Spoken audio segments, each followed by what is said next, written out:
It's Nolan. Now, before we get started, make sure y'all hitting that like button. Make sure y'all sharing it on your respective platforms. Let somebody know what we're doing today. Now, let's get into the show.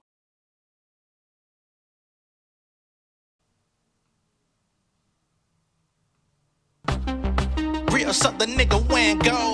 Rubber band on the money till it can't fold. Big family in the crib, cost a bankroll. Hey, we blow a bag up in Costco. Yeah, street punks trying to get involved. Local joker shit them niggas out like Chris Paul. It ain't no love, that's why I got out the dating pool. These women strictly superficial like the petting zoo. Got me a real one in depth, I never slept. Laying up, counting the chips, money coming legit, dropping songs. Business incorporated, no right or wrong. That dope money, I can't touch it even with some tongs. I got them itchy palms ready for the next meet. Niggas still hating, feeling crunchy as a Nestle. Dead meat, popping they top like it's a Pepsi. Sledgehammer on me, bitch, I'm Hunter Hearst Helmsley, the realest nigga in it left. Spitting this shit to the death. Trigger finger itching, but I put it right back on the shelf. I cannot take no more L's. Failure, boy, I know it well. Them street stories y'all rappers telling, they getting stale. Been on the stage and hood venues with just a blade. In other cities, nobody with me, a nigga pray. They know what soul circumstances, no control. Being social, making show, ain't nobody cuffing they hoes, dog. I live a real life, this what it feel like. I go above and beyond for checks like I'm Phil Knight. They imitated, they inundated the fake shit. I brought a needle, the game needing a facelift. Ugh.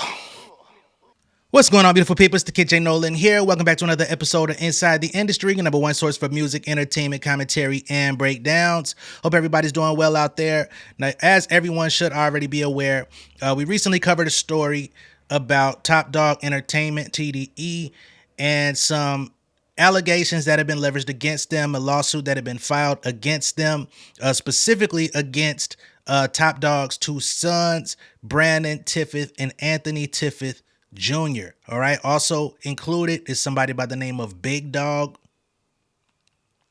or B Dog. Yeah, B Dog, not Big Dog. B Dog, David Harrell, and I believe those are the names that were all included in the lawsuit. And of course, these allegations were for sexual harassment, sexual assault, right? So they're basically saying that there was at least 4 members of the TDE family label that, was allegedly forcing themselves upon multiple young women. All right. And when I say young women, I'm not talking about women that are under the age of 18. We're talking about just young ladies. Now, one of them was under the age of 21 and alleged that she was coerced into having a drink by David Harrell, right? But we're not talking about minors here, because I see some people that have been spreading that misinformation, not to mention the misinformation of people sharing these stories with Kendrick Lamar's face plastered on it. So I want to just kind of get some of these preliminary things out the way before we get into TDE's response, because they have come out and issued a statement attempting to clear themselves. And we'll see how this thing moves forward from here. But let me see if there's anything else that I'm missing. As it pertains to Kendrick, I had somebody that was like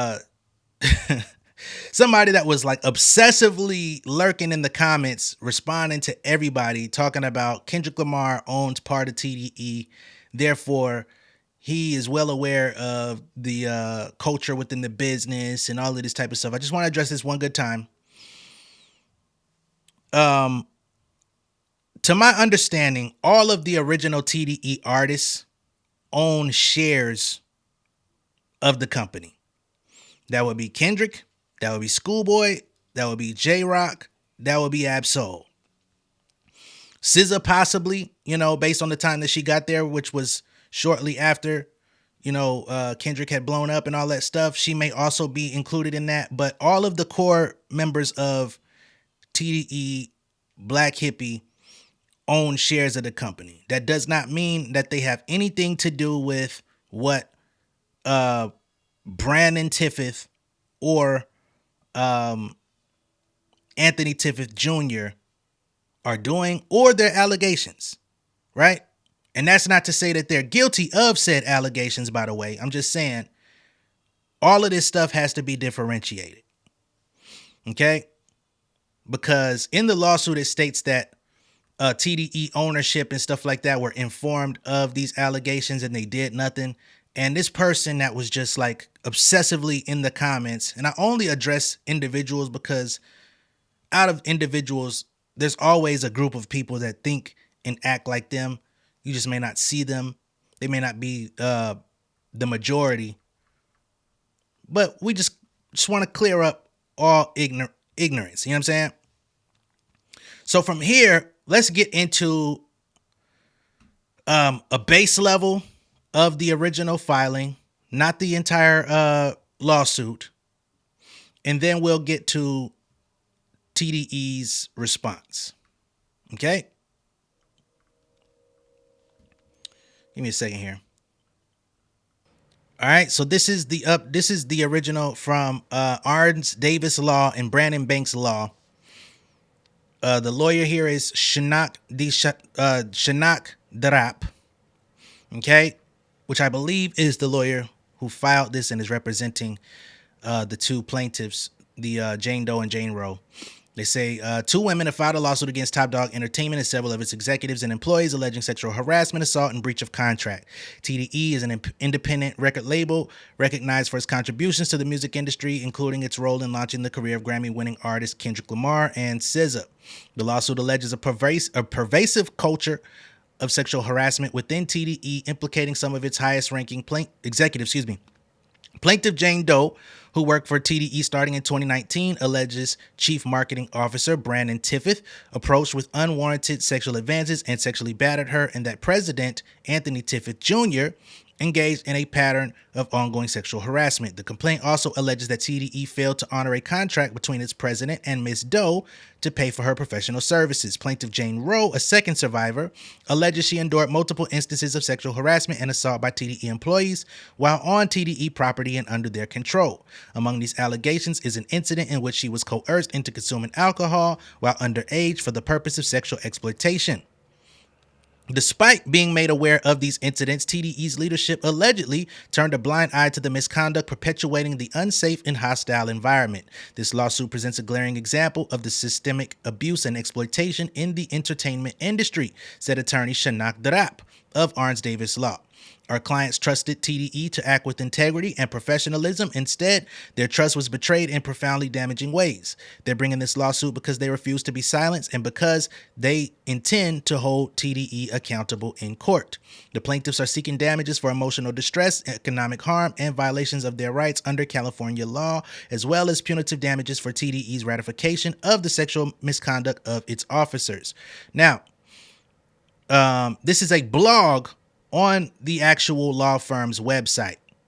This blog was posted on I don't think y'all can see it, but if you look at the title, it was posted January 31st, 2025. So for anybody that's wondering how this got out there, this blog is who did it. All right, this blog, and they reached out to the press. They probably have their own PR arm. Somebody came and asked me, is it possible that, Drake could have been behind this? I don't know. It's possible, but I don't think so. And not at this time. Some people are asking, with the disgruntled nature of like Storm DeBarge recently, they saying, is it possible she could have some influence in this? I don't see anywhere where she could have any influence in this as well. This is something totally different than her issue of not being able to perform at the Super Bowl. I wouldn't put that on her jacket. So I would leave her out of this. However, TDE has come out and issued a response, and they've also named the unnamed women in the lawsuit. Okay, but before we get there, when it comes to Mr. Shanak Darap, I was informed that he's taken this case out of his ongoing case list, right? So over here, you've got Keller versus Amazon, Hurl versus Shipped, Decker versus Postmates, and you see they're going up against big corporations. Jordan versus Instacart, Torres versus North Pacific Seafood, Gregg versus St. Joseph Health, Horn versus CSAA, Grassi versus Fire Insurance Co., Romero versus Agro Research International LLC, Northern California fire cases. So his cases are all pretty much big corporate lawsuits, right? And it's being alleged, I can't say for certain, but they're saying that TDE was also on this list and it's no longer there. Again, I can only go off of what I've been told, but that's what the story is stating. Okay, now let's get to TDE. So here we're on Baller Alert, and they say Top Dog Entertainment denies assault allegations, calling them a shakedown. Y'all ignore all them tabs, man. I be having tabs open because I'm working for y'all. Okay. They say Top Dog Entertainment has issued a statement slamming the SA claims brought against their executives. The label's attorney, Marty Singer, shared a statement with Baller Alert. I'm not entirely sure why they reached out to Baller Alert, but they also reached out to some other publications as well. But this is one of the first that reported. Strongly denying the allegations and identifying the women who filed the lawsuit.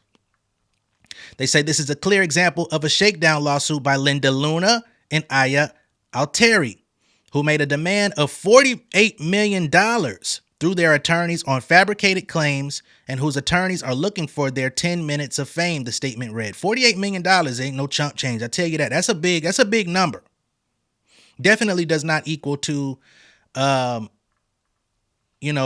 breach of contract that they sent there. Now, as it pertains to the SA stuff, I don't know. We'll just continue. They say Top Dog Entertainment executives Anthony Musa Tiffith and Brandon Tiffith are facing serious allegations on the case. On December 3rd, 2024, the two women anonymously filed a lawsuit in Los Angeles Superior Court accusing the execs of sexual battery, harassment, and unpaid wages, according to newly surfaced court documents. One plaintiff claims she was hired for public relations and marketing at TDE. She claims during the course of her performance of work for TDE, she was subject to inappropriate workplace behavior, including sexual harassment and assault by officers and executives of the company. The second plaintiff, Jane Rowe, is a friend of a TDE artist and alleges she was sexually harassed twice by TDE employees, one of whom gave her alcohol despite her being underage, as in 18, in an attempt to further sexual advances. Now, we don't know if she was exactly 18. She could have been 18, 19, or 20. We don't have that information while at a TDE-owned party. Right? The suit alleges that TDE's leadership was aware of the misconduct but did nothing. Named defendants include TDE President Anthony Musa Tiffith, Chief Marketing Officer Brandon Tiffith, and employee David Harrell. However, Singer, which is the lawyer of TDE, says there is proof that proves these incidents never happened. He says there are text messages and communications that totally refute these baseless claims. Additionally, Miss Luna and Miss Alteri were never employees of Top Dog Entertainment. We are confident that we will prevail in this action. Okay? So according to the lawyer, they have text and communications that go against what's being alleged in the lawsuit. They say that they were never employees of Top Dog Entertainment, which totally refutes Jane Doe's account because she said she began working at TDE for PR and marketing, in 2019. Now, what I will say as it pertains to being a PR person, typically, a PR person either works for a separate agency or they have their own agency, right? So if you're going into PR, that's not to say that TDE doesn't have their own in-house PR. They could. It's possible. But again, most companies outsource PR, public relations, right? And that person would be, essentially sending out press releases, trying to procure interviews for the artist, and perhaps, trying to create introductions for the artist to do interviews, whether that be through text, whether that be through actually going up to different media outlets, all of those things. PR people kind of are the intermediaries between some of those things happening. Or they could just send out emails about new artist projects, stuff like that. Again, typically a PR person would either work for a separate agency or they would be a sole proprietor or ownership of their own agency. So I think that may be the technicality that exists. I can't say for certain. I'm just, going off the head of my experience, in saying you were not an employee of TDE. You were a contracted professional, right? In which we sent you things to send out, but you were never on actual, an employee, which is totally different. Now, as it pertains to the friend, right? We spoke about this, that it seems that all roads lead back to TDE's latest signee, Alameda. Not to say that she's involved in this in any way, not to say that she's responsible for any of this, but in the lawsuit, both Jane Doe and Jane Roe were working in some capacity with who they labeled as Artist A. Now, Artist A has a record deal with Warner Records. You go down the TDE lineup, the only person who has a deal currently with Warner Records is Alameda, right? Alameda is also from Arizona. Okay. Jane Roe moved from Arizona to LA as moral support for Artist A. So all roads lead to Alameda. They say that she signed a record deal in 2023. We didn't find out that she was signed until 2024, but that makes a lot of sense as they were developing her, allowing her to put music out there, make mistakes, see what sticks. And then finally, when all of the roads led to, okay, we're about to do a major deal, we'll go public, right? I believe they did the same thing with Sir. They were responsible for some of the stuff that he had going on, features that he had with TDE artists. And then next thing you know, he was announced as the next signee. So this goes in line with a lot of stuff that happens in the music industry where you're already in the nest, you're already working, you're already kind of a part of the family, but we just haven't gone public with you as of yet, right? Again, that does not put any liability on Alameda. But of course, when you throw an artist into the mix, people want to know, okay, what artist are we talking about? Okay. And it's unfortunate that, one of her friends would possibly lie on the label for sexual harassment in order to get a check. I wonder what would have led to that. But again, that's not on Alameda. And I gotta say, it's an interesting tactic that they immediately came out and said, you know what, we're not finna play this Jane Doe, Jane Roe game. We're not gonna play this back and forth, like waiting to reveal who it is. We know exactly who these two young ladies are. We're gonna put their names out there immediately. We know you. You came to us. You tried to extort us out of $48 million, which is a hell of a lot of money. That's a crazy demand. You know what I'm saying? But of course, workplace harassment is a very it's a very sticky situation, and a lot of people got to pay to get out of those things. Looks like TDE is saying we're not negotiating. Okay. Now, as it pertains to the legal paper trail, we don't know what's going to come. If they're going to, file their own response through the courts, which I would guess they would, since they're on the hook. But they came and just let it be known, hey, we know who these people are. We've had interactions with them. They've come to us asking for money. They wanted $48 million. We have text messages and interactions that would show that none of this is legit. And there is no workplace harassment because they were actually not working for the company as employees to begin with. And keep in mind, Jane Roe was never working for the company in any capacity. She was there as moral support for her friend who had recently got signed. And for whatever reason, they allowed her to stay in a house, I'm guessing with the artist, which also was a house, and it had a studio in it, where I'm guessing, again, the artist would have been able to, and that would be Alameda, be able to record music, go through development, get her whole thing together, because she had independent projects that were coming out. and she's really talented. You know, they just announced that they were working with her last year. They had a project that dropped immediately. They had music videos that dropped immediately. Like, she's talented as fuck. I had no idea that she was 25. Based on the type of music she makes, it seems like she's a little younger, but she's talented, and she's going directly to like pop. So hopefully, you know, none of this stuff hinders her in the long run. But again, we'll just have to see how this thing plays out ultimately.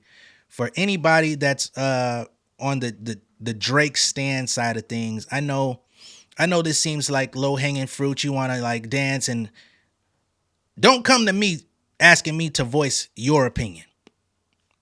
Don't come to me talking about why are you approaching this with kid gloves? Hey man, all allegations deserve to be evaluated, you know what I'm saying, in totality, which means I can see it from this perspective, from the perspective of the accused. I can see it from this perspective, from the perspective of the accuser / alleged victim. I think everything deserves to be evaluated down the middle, right? We don't have any evidence. Like, the story literally just broke. So it's irresponsible to try to say who's at fault when there's not enough information on the table. Okay? So just want to make that clear for everybody. I'm not assuming anything. Only thing I'm assuming is the PR distinction, because they say they did not work for the company. But if this person says they were doing PR, then they most likely were working for an agency or had their own. That's my assumption, right? Outside of that, I can't tell y'all what happened. Can't tell you what didn't happen. I'm not that person. And there's plenty of people on the internet that are willing to try to give you their fabricated account of what they think happened. If those people tickle your fancy a little bit more, go to them, right? But over here, we're going to just stick to what we do, and we'll keep y'all in tune with any further updates. Now, if homeboy did, in fact, delete the TDE case from his ongoing case log, I think that's interesting, because what would make you do that? Questions that need answers. Y'all let me know what y'all think of all this down below in the comments. Be sure to like and share this video. If this is your first time seeing me on YouTube, go ahead and subscribe to the channel, become an insider, and I'll catch y'all on the next one. Peace. King of my city in cul-de-sac. Coming out swinging like soldier rags. Leading my people like quarterback. Boy, I study this shit, I'm an almanac. Had to get up and grind. Knowledge is booming, I'm here to apply. Came with the chip and the dip, it just single the mind. We finna do more than survive. I need my check. Spinning the block for the Gouda. We hitting the jeweler to flood out the net. We don't do beef for computers, I'm straight out the sewer. We come when you rest. Niggas be looking perplexed, so keeping my foot on their neck. No map, I trust my gut for the quest. With drama, I'm fully abreast. I was ready for years and they doubted me. All of a sudden they tell me they proud of me. I been dropping these haters like calories. Cross them out, I came back with some batteries. Stand for my honor, but too raw, no corner. Packing the stick with a drummer. When I catch my bad, won't fumble. I done came too far to be humble.